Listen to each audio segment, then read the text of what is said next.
Hello guys, सभी को राधे राधे, जय श्री कृष्णा। मैं रूबी त्यागी आप सभी का वेलकम करती हूँ साधना विज एकेडमी प्लेटफॉर्म पर। आज का हमारा टॉपिक होगा राज्य के नीति निर्देशक तत्व, directive principles of states policy. Directive principles of states policy जो हमारे डीपीएसपी है, ये हमने कहाँ से लिए हैं? तो ये हमने लिया आयरिश कॉन्स्टिट्यूशन से। 1935 में निर्मित आयरलैंड का जो संविधान है उससे हमने इसे ग्रहण किया है, उससे हमने लिया है। आयरलैंड ने इसे स्पेन से लिया था। कहां से? स्पेन से आयरलैंड ने लिया और आयरलैंड से हमने लिया डीपीएसपी को। जो हमारे फंडामेंटल राइट्स से रिलेटेड कुछ देखते हैं हम, जैसे फंडामेंटल राइट्स हमारे पार्ट 3 में दिए गए हैं और ये आर्टिकल 12 से लेकर 35 तक दिए गए हैं। वहीं पर जो हमारे आर्टिकल 36 से लेकर 51 तक के आर्टिकल हैं वो हमारे डीपीएसपी में दिए गए हैं, directive principles of states policy में दिए गए हैं। और ये हमारे कॉन्स्टिट्यूशन के पार्ट 4 में है। कॉन्स्टिट्यूशन के पार्ट 4 में है हमारा जो प्रियम्बल। अगर हम प्रियम्बल को कंसाइज कर दें तो इसके मेन 3 गोल हैं। नंबर 1 है सोशल, नंबर 2 है इकोनॉमिक और नंबर 3 है इसका पॉलिटिकल। देखते हैं हमारे फंडामेंटल राइट और डीपीएसपी में क्या डिफरेंस है। इसीलिए मैंने आपको फंडामेंटल राइट के बारे में थोड़ा सा बताया, क्योंकि इन दोनों में क्या डिफरेंस है ये हम देखते हुए चलेंगे। सबसे पहले है fundamental rights are a kind of negative rights. Negative rights कैसे हैं? ये स्टेट को कहते हैं कि क्योंकि हमें जस्टिस अचीव करना है इसीलिए हम ये सब चीजें नहीं कर सकते। जैसे हम अनइक्वलिटी नहीं इनइक्वलिटी नहीं कर सकते, हम अनटचेबिलिटी को बढ़ावा नहीं दे सकते, तो ये नहीं करने के आदेश देते हैं। वहीं पर जो हमारे डायरेक्टिव प्रिंसिपल्स हैं, directive principles are a kind of positive rights. ये पॉजिटिव राइट्स कैसे? ये कहते हैं स्टेट को क्योंकि हमें जस्टिस अचीव करना है तो हम ये सब चीजें कर सकते हैं। सेकंड डिफरेंस देखते हैं। सेकंड डिफरेंस क्या है हमारा? सेकंड डिफरेंस है कि जो हमारे फंडामेंटल राइट्स हैं वो कंसर्न करते हैं, fundamental rights are concern political justice. किसे? पॉलिटिकल जस्टिस को कंसाइन करते हैं। हमारे जो फंडामेंटल राइट्स हैं are more concern with political justice. वहीं पर जो हमारे डीपीएसपी हैं, DPSP are more concern with social justice and economic justice. तो हमारे जो फंडामेंटल राइट्स हैं वो किसके लिए कंसर्न है? वो है पॉलिटिकल जस्टिस के लिए। और जो हमारे डीपीएसपी हैं वो है हमारे सोशल और इकोनॉमिक के लिए। तीसरा जो सबसे इम्पोर्टेंट हमारा डिफरेंस है, जो हमारे फंडामेंटल राइट्स हैं वो हमारे जस्टिसेबल हैं। अगर अगर कोई भी अगर स्टेट हमारे फंडामेंटल राइट्स को रिस्पेक्ट नहीं करता है तो हम सुप्रीम कोर्ट जा सकते हैं। लेकिन अगर हमारे डीपीएसपी को स्टेट रिस्पेक्ट नहीं करता है तो हम हाई कोर्ट या सुप्रीम कोर्ट नहीं जा सकते। जो हमारे डीपीएसपी है ये हमारे नॉन जस्टिसेबल हैं। ये क्या है? ये नॉन जस्टिसेबल है, इसके लिए हम कोर्ट नहीं जा सकते। तो फिर हम सोचेंगे कि फंडामेंटल राइट्स तो काफी इंपॉर्टेंट है, फिर डीपीएसपी को क्यों रखा गया? तो डीपीएसपी भी इंपॉर्टेंट है। जैसे हमारे जो फंडामेंटल राइट्स हैं हमने देखा कि उनके लिए हम कोर्ट जा सकते हैं, लेकिन डीपीएस के लिए हम कोर्ट नहीं जा सकते। लेकिन जो डीपीएसपी है वो डिपेंड करते हैं पब्लिक ओपिनियन पर। पब्लिक ओपिनियन कैसे? जैसे जब इलेक्शन होते हैं तो उसके लिए पब्लिक वोट काफी इंपॉर्टेंट होते हैं, क्योंकि वो पब्लिक वोट से ही चुना जाता है। तो अगर कोई भी स्टेट इस चीज के लिए जो हमारे डीपीएसपी का रिस्पेक्ट नहीं करेगा तो आने वाले 5 साल के बाद उसकी फिर से गवर्नमेंट आने के चांसेस खत्म हो जाते हैं या फिर ना के बराबर हो जाते हैं। अगर वो हमारे डीपीएसपी को रिस्पेक्ट करता है तो उसके आने के चांसेस ज्यादा रहते हैं। ये इंपॉर्टेंस होती है हमारे डीपीएसपी की। ये स्टेट क्या है? मैं बार बार रिपीट कर रही हूँ स्टेट। तो स्टेट क्या है? स्टेट है जो हमारा आर्टिकल 12 में डेफिनेशन दी गई थी स्टेट की, वही डेफिनेशन हमारे नीति निर्देशक तत्व के लिए है। हमारे आर्टिकल 36 में दिया गया है और बताया गया है कि जो हमारी डेफिनेशन स्टेट की आर्टिकल 12 में दी गई थी वो यहाँ पर भी एप्लीकेबल होगी, 36 में भी एप्लीकेबल होगी। इसीलिए जहां जहां स्टेट वर्ड मैंने यूज किया है वो सब क्या है? वो एक गवर्नमेंट जो भी गवर्नमेंट क्या है, संस्थाएं हैं, या फिर जैसे हमारी कार्यपालिका, विधायिका, तो ये सब चीजें क्या होंगी, ये होंगी हमारी स्टेट में आएंगी। आगे चलते हैं, जो हमारे नीति निर्देशक तत्व हैं, ये सब ये बनाए क्यों गए, अगर हम इनके लिए, ये हमारे लिए जस्टिसेबल नहीं है, इनके लिए हम कोर्ट नहीं जा सकते। तो जब हमारा कॉन्स्टिट्यूशन बनाया जा रहा था, तो हमारे कुछ राइट्स थे जो बहुत ही इम्पोर्टेंट थे, जिन्हें देना इम्पोर्टेंट था, लेकिन कुछ ऐसे राइट्स थे, ऐसे बंडल ऑफ राइट्स थे, जिन्हें हमने एक सेक्शन में अलग रख दिया कि जब हमारी इकोनॉमिकली जो सिचुएशन है वो जैसे जैसे सही होती जाएगी, ये वाले जो राइट्स हैं उन्हें एप्लीकेबल कर दिया जाएगा या इन्फोर्स किया जाएगा। जैसे हमारा जो एजुकेशन है, जब हमारे हम स्वतंत्र हुए, तो हम जब इतने कैपेबल नहीं थे, हमारी इकोनॉमिक सिचुएशन इतनी सही नहीं थी कि हम सबको फ्री एजुकेशन प्रोवाइड करें। लेकिन जैसे जैसे हमारी इकोनॉमिकली सिचुएशन ठीक हुई, हमने क्या किया, जो हमारी प्राथमिक शिक्षा है या हमारी जो एजुकेशन है, उसे हमने क्या किया, फ्री कर दिया और उसे हमने फंडामेंटल राइट बना दिया। तो इसी तरह से हमारे डीपीएसपी को दिया गया है। जैसे हमारे वृद्धा पेंशन है, या फिर गरीबों के लिए निशुल्क उपचार है, तो ये सब चीजें क्या है, इन सबको गवर्नमेंट ने दिया है। लेकिन इसके लिए अगर हमें कोई भी गवर्नमेंट ये फैसिलिटी या ये सब पॉलिसी नहीं देती है, तो इसके लिए हम हाई कोर्ट या सुप्रीम कोर्ट में नहीं जा सकते हैं। अच्छा, अगर हम सुप्रीम कोर्ट या हाई कोर्ट में जाते हैं, तो वहां से गवर्नमेंट की तरफ से एडवोकेट होते हैं। तो क्या होते हैं, अगर हम डिस्ट्रिक्ट लेवल पर जाते हैं, तो वहां पर होता है पीपी, कौन होता है, पब्लिक प्रोसिक्यूट, सॉरी, जो अगर हम डिस्ट्रिक्ट उस पे जाते हैं, तो वो होता है पब्लिक प्रोसिक्यूटर। अगर हम स्टेट के उस पर जाते हैं, हाई कोर्ट में उसमें जाते हैं, तो वहां बैठा होता है क्या, हमारा हमारा बैठा होता है एडवोकेट जनरल। और अगर हम सेंटर के उस पे जाते हैं, सुप्रीम कोर्ट में जाते हैं, तो वहां पर होता है अटॉर्नी जनरल। ये सब क्या होते हैं, ये सब होते हैं गवर्नमेंट के एडवोकेट, जो गवर्नमेंट की तरफ से क्या करते हैं, गवर्नमेंट की तरफ से लड़ते हैं। ये हुए हमारे डीपीएसपी के बारे में। अब देखते हैं हम डीपीएसपी 36 से लेकर 51 तक। अच्छा, एक और है, हमारा कॉन्स्टिट्यूशन में ऐसा नहीं है कि इन्हें डिवाइड किया गया है, लेकिन हमने इन्हें 3 पार्ट में बनाया हुआ है। जैसे अब ओपिनियन के अकॉर्डिंग, जैसे सोशलिस्टिक प्रिंसिपल, गांधीयन प्रिंसिपल और लिबरल प्रिंसिपल। जो हमारे सोशलिस्टिक्स हैं, ये है समाजवादी सिद्धांत, समाजवादी सिद्धांत। जो हमारे गांधीवादी सिद्धांत है, ये गांधी विचारधारा से प्रभावित है, इसलिए इन आर्टिकल्स को क्या कहा गया है, गांधीवादी सिद्धांत। और ये हमारे उदारवादी सिद्धांत, ये क्या है, हमारे उदारवादी सिद्धांत। कौन कौन से हैं, जैसे हमारे सोशलिस्टिक प्रिंसिपल्स हैं, वो है हमारे आर्टिकल 38, 39, 39A, 41, 42, 43, 43A और 47। जो हमारे ये दिए गए हैं 30A क्लोज, 39 क्लोज ए, तो कैपिटल ए जहां पर भी दिया गया है, ये हमें पता होगा कि ये क्या किया गया है, संशोधन किया गया है। जब भी कहीं पर ए ऐड हो रहा होगा, इसका मतलब है ये संशोधन के अकॉर्डिंग ऐड किए गए हैं। यहाँ पर देखेंगे, जैसे हमारे जो अमेंडमेंट्स है, जो हमारा इसमें 42nd अमेंडमेंट है, 42वां संविधान संशोधन है, 1976 में किया गया था, 1976 में किया गया था। और इसके तहत हमारे 4 पॉइंट को ऐड किया गया, आर्टिकल 39 को, आर्टिकल 39A, आर्टिकल 43 क्लोज ए और आर्टिकल 40A क्लोज ए।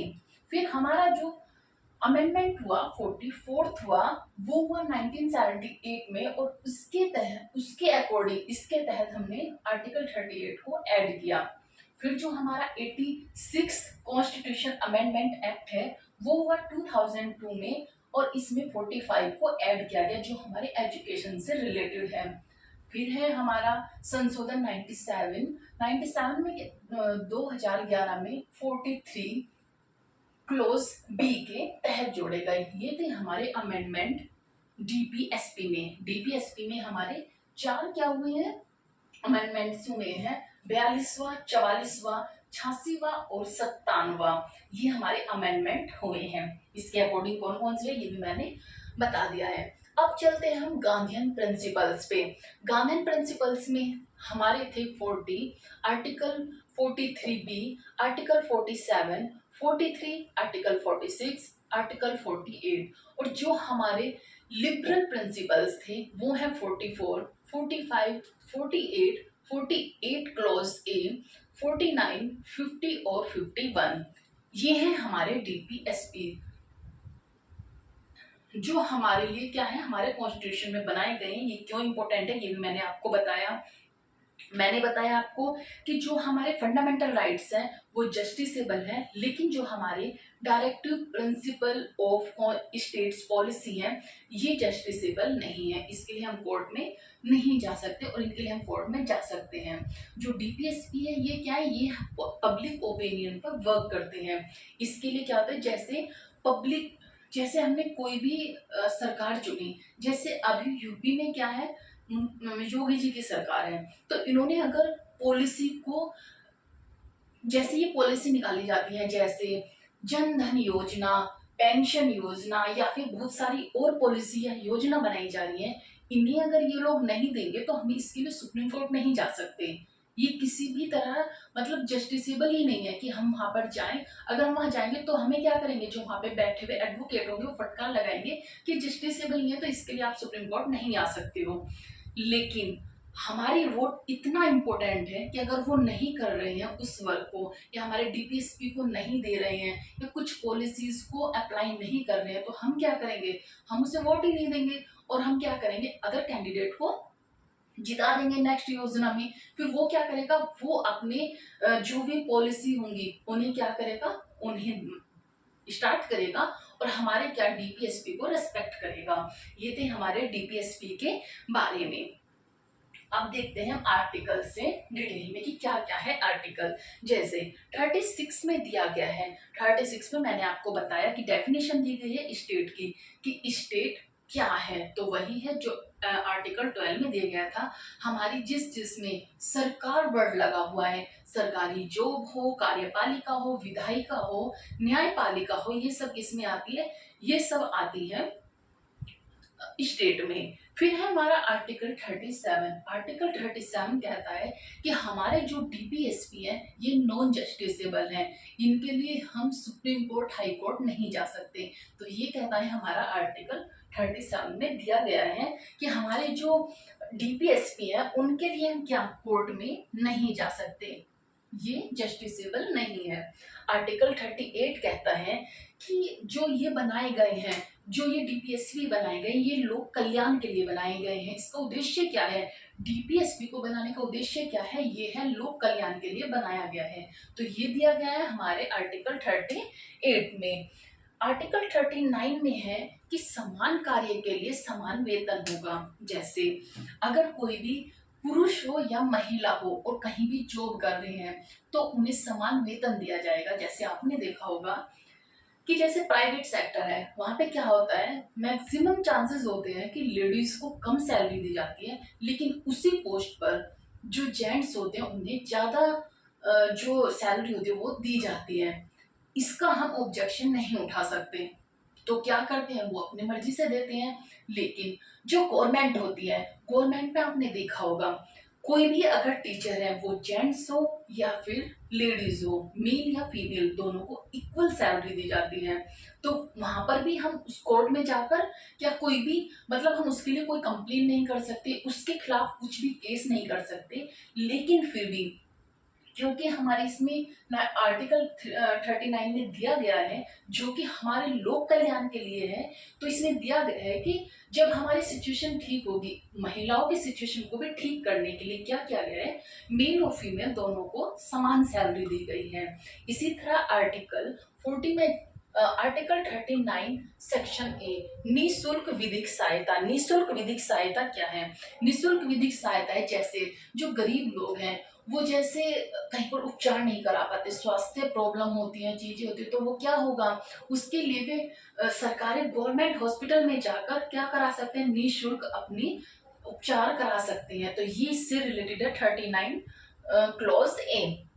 फिर है आर्टिकल 40 जो कि हमारे गांधीवादी सिद्धांत से रिलेटेड है। आर्टिकल 40 इसमें क्या है, ग्राम पंचायत का संगठन, क्योंकि गांधी जी पहले से चाहते थे कि हमारी जो नीचे से चीजें हैं उन्हें क्या करते हुए चले, बांधते हुए चले। जैसे ग्राम पंचायत संगठन जो है वो गांधी जी की क्या थी, गांधी जी का विचार था। तो इसीलिए आर्टिकल 40 में क्या है, ग्राम पंचायत संगठन। जो आर्टिकल 41 है इसमें है कुछ दिशाओं में, जैसे हमारा बुढ़ापा हुआ, बीमारी हुई, जैसे बुढ़ापे में वृद्ध पेंशन है, ये सब अप्लाई करना, ये सब पॉलिसी को निकालना, ये किसमें दिया गया है, हमारे आर्टिकल 41 में दिया गया है। जैसे आर्टिकल हमारा है 42, इसमें कार्य कार्य की न्याय संगत और मानवीय दशाएं, कोई भी कार्य उसका न्याय संगत क्या होंगी, हमारी मानवीय दशाएं होंगी। नेक्स्ट है हमारा आर्टिकल 43, कर्मचारियों का निर्वाह मजदूरी। आर्टिकल 43 में क्या है, जैसे कोई भी मजदूरी है, कुछ भी है, जैसे अभी कुछ ये स्कीम बनाई गई या फिर ये योजना है कि अगर किसी मजदूर को नहीं कार्य मिलता तो उसका निश्चित किया गया है कि इतना उसे रोज की मजदूरी जरूर मिलेगी। तो ये सब पॉलिसी क्या है, ये सब पॉलिसी बनाई गई है गवर्नमेंट ने, जिससे कि हमारी गवर्नमेंट आती रहे। तो ये सब चीजें वही एप्लीकेबल करते हैं, वही डीपीएसपी के, जो हमारा डीपीएसपी है उसमें 43 में कहा गया है कि जो मजदूर लोग हैं उन्हें क्या दी जाए, एक निश्चित सैलरी दी जाए, जिससे कि या उन्हें मजदूरी दी जाए कि वो अपना पालन पोषण कर सके, जो उनके लिए जरूरी है, जितना उनके लिए जरूरी है। आर्टिकल 43 में क्या है, आर्टिकल 43 सेक्शन बी में कहा गया है सहकारी समितियों का उन्नयन, सहकारी समितियों का उन्नयन। 43 बी भी हमारा क्या है, गांधीवादी विचारधारा है। आर्टिकल 44 में है एक समान नागरिक संहिता, यूनिफॉर्म सिविल सर्विस। ये सब ये क्या है, इसका हम एक अलग से वीडियो बनाएंगे जो कि अभी काफी चर्चाओं में भी है।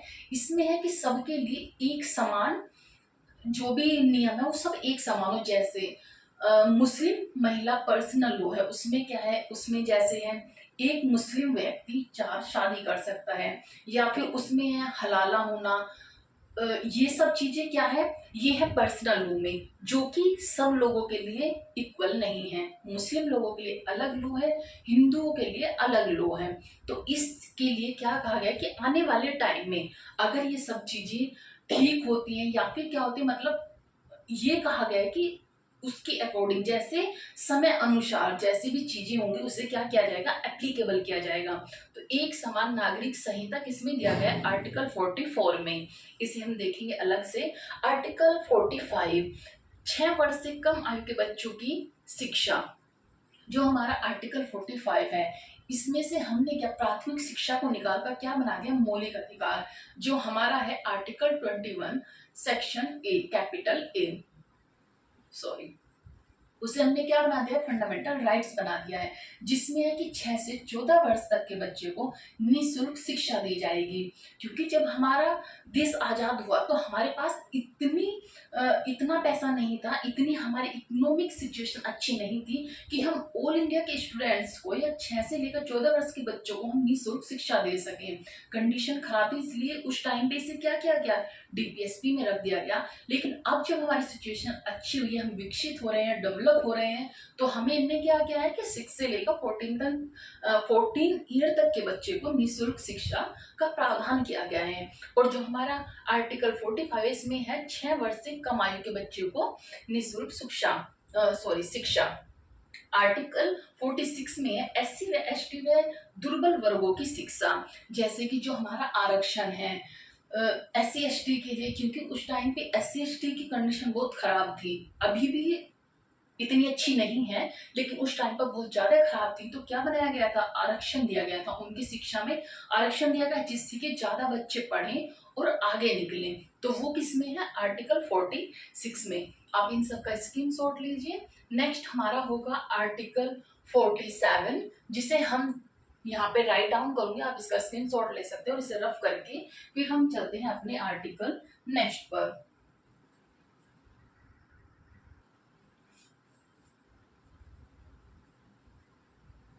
ऑलराइट, नेक्स्ट आर्टिकल देखते हैं हम। हमारा आर्टिकल है 47, आर्टिकल 47 क्या कहता है? आर्टिकल 47 कहता है लोगों के पोषण हार स्तर व जीवन स्तर को ऊंचा करना, कि उनकी जैसे हमारे उसमें चलाया गया है कि मिड डे मील चलाया गया है स्कूलों में। सरकारी स्कूल में क्या चलाया गया है? प्राथमिक स्कूल में मिड डे मील चलाया गया है, किस लिए? कि जिससे बच्चों का पालन पोषण अच्छे से हो सके, क्योंकि जो गरीबी रेखा के लोग हैं उनमें क्या होता है, वो खाने में उनका स्वास्थ्य खाने की वजह से क्या होता है, उनका पालन पोषण अच्छे से नहीं हो पाता। इसलिए गवर्नमेंट ने ये स्कीम चलाई है।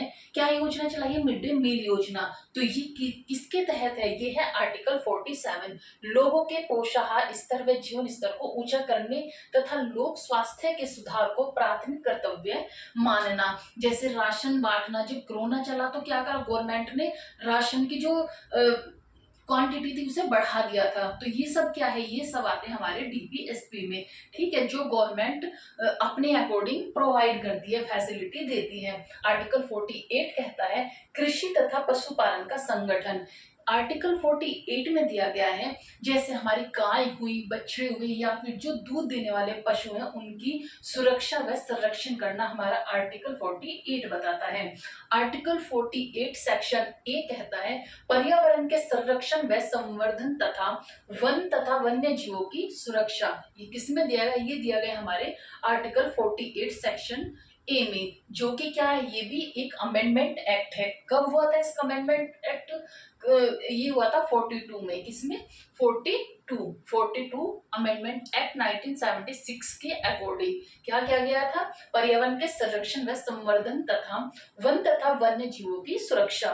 जो हमारा आर्टिकल 49 है ये कहता है जो राष्ट्रीय महत्व के स्मारकों, स्थानों व वस्तुओं का संरक्षण करना। जैसे हमारे ताजमहल हुए, या फिर हमारे जो आगरा के फोर्ट है, दिल्ली के फोर्ट है, लाल किला है, ये सब क्या है? इनकी जो सुरक्षा करना है, ये किसको जिम्मेदारी दी है? ये जिम्मेदारी दी है गवर्नमेंट को कि भैया आप लोग इसकी रक्षा और सुरक्षा करें। लेकिन ये हमारे डीपीएसपी में है, ऐसा कुछ मेंशन नहीं है कि अगर इनकी सुरक्षा गवर्नमेंट जो हमारी स्टेट है या सरकार है वो नहीं करेगी तो हम उसके लिए हाई कोर्ट या सुप्रीम कोर्ट पहुंच जाएंगे। सिर्फ ये डीपीएसपी में दिया गया है कि हम अपनी इकोनॉमिक सिचुएशन के अकॉर्डिंग क्या करेंगे? उसकी सुरक्षा करेंगे। जो आर्टिकल 50 है ये कहता है जो राज्य के लोक सेवाओं में कार्यपालिका से न्यायपालिका को पृथक्करण किया गया, अलग किया गया है, जिससे कि हमारा संविधान हो या कोई और रूल्स हो उन्हें क्या एक तानाशाही ना हो। इसीलिए क्या किया गया है? जो हमारी न्यायपालिका है और कार्यपालिका है दोनों बिल्कुल डिफरेंट है, दोनों का एक दूसरे से कोई भी जो ताल्लुक नहीं है। मतलब ऐसा कुछ भी नहीं है कि हमारे एमपी होंगे तो वो ही जो न्यायपालिका के जज होंगे उन्हें अपॉइंट करेंगे, तो ऐसा कुछ भी नहीं है। तो इसीलिए क्या है, हमारी न्यायपालिका अलग है और कार्यपालिका अलग है, जिससे कि हमारे संविधान को कोई प्रॉब्लम ना हो या फिर एक तानाशाही ना उत्पन्न हो। जो आर्टिकल है हमारा 51 ये कहता है अंतर्राष्ट्रीय शांति एवं सुरक्षा की अभिवृद्धि। जो अंतर्राष्ट्रीय है उसमें शांति बनाए रखना और सुरक्षा की अभिवृद्धि करना। ये थे हमारे डीपीएसपी। मैंने फंडामेंटल राइट और डीपीएसपी में दोनों में डिफरेंस बताए। जो हमारे फंडामेंटल राइट्स है वो नकारात्मक हमारे क्या है राइट्स हैं, और जो हमारे डीपीएसपी हैं वो हमारे सकारात्मक हैं। जो हमारे फंडामेंटल राइट्स हैं वो न्यायिक है, और जो हमारे डीपीएसपी वो गैर न्यायिक हैं। जो हमारे फंडामेंटल राइट्स हैं वो व्यक्तिगत हैं, जो व्यक्ति के अपने लिए होते हैं तो वो व्यक्तिगत हैं, और जो हमारे डीपीएसपी हैं वो क्या है? वो हमारे सामाजिक एवं आर्थिक है। और क्या थी हमारी और डिफरेंस थे? जैसे व्यक्तिगत कल्याण हुआ और लोकतांत्रिक हुए, और जो हमारे फंडामेंटल राइट्स है वो क्या है? कानूनी रूप से मान्य है, लेकिन जो हमारे डीपीएसपी है कानून रूप से मान्य नहीं है। हमारे जो केपी शाह ने डीपीएसपी को कहा है कि ये बैंक का एक ऐसा चेक है जो बैंक अपनी मर्जी से भुगतान करता है। ये कहा है केपीएसपी ने डीपीएसपी को। ऐसे ही कुछ कहा है हमारे टीटी कृष्णाचार्य ने, आप देख सकते हैं। जैसे कि आपको ये मेरा भारत की राज्य व्यवस्था लक्ष्मीकांत है और ये 7 संस्करण है। इसके पार्ट 95 पे दिया गया है। जो हमारे केटी शाह ने कहा था, क्या कहा था कि एक चेक जो बैंक में है उसका भुगतान बैंक संसाधनों की ही मर्जी से होगा। और इसी को उसने कहा था टीटी कृष्णाचार्य ने कि भावनाओं का एक स्थायी कूड़ाघर है। क्या है? भावनाओं का स्थायी कूड़ाघर है, क्योंकि कभी भी कुछ भी चीज अगर बनते हैं, जैसे हमारा संविधान भी बना तो इसकी आलोचना भी हुई, प्रशंसा भी हुई, इसके तर्क संगत डिबेट भी हुई। तो इन सब में कुछ आलोचना है जो कि जैसे कि क्या थी, केटी साहा ने कहा, हमारे टीटी कर्मचारी ने कहा, कृष्णाचारी ने कहा। तो ये सब चीजें क्या थी? ये थी इनकी एक आलोचनाएं। एक रूढ़िवादी हमारे एक रूढ़िवादी एक टिप्पणी थी। ये टिप्पणी दी थी किसने? सर आइवर जेनिंग्स के अनुसार। ये टिप्पणी मुझे काफी वो लगी। ये थी, उन्होंने टिप्पणी में कहा कि सिडनी वेब और ब्रिटिश वेब के भूत इस पाठ के पृष्ठों में प्रवेश कर रहे हैं। ये टिप्पणी दी थी किसने? सर आइवर जेनिंग्स ने। तो ये थे कुछ हमारे डीपीएसपी, इसके बारे में दिए गए थे निर्देशक, इनकी उपयोगिता भी है। जैसे हमारे एल.एम. सिंघनी के अनुसार कहा गया था कि संविधान को जीवन दान देने वाली व्यवस्थाएं हैं। संविधान के आवरण और सामाजिक न्याय में इसका दर्शन दिया गया है। तो कुछ इसकी अच्छी प्रशंसाएं भी हुई हैं और आलोचनाएं भी हुई हैं। ये थे हमारे डीपीएसपी।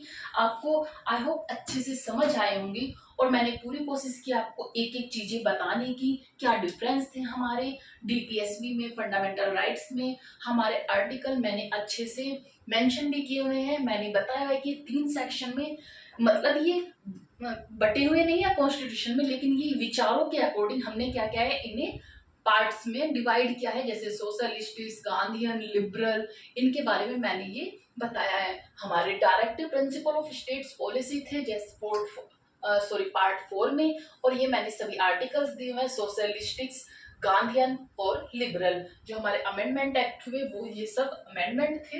आप इन सबको नोट्स कर सकते हो, और अगर क्लियरिटी में कोई भी प्रॉब्लम हो तो आप क्वालिटी बढ़ा के क्या कर सकते हो, जूम करके इसे अच्छे से देख सकते हो। आई होप आपको इस सबको समझ आया होगा। Thank you so much and have a good day.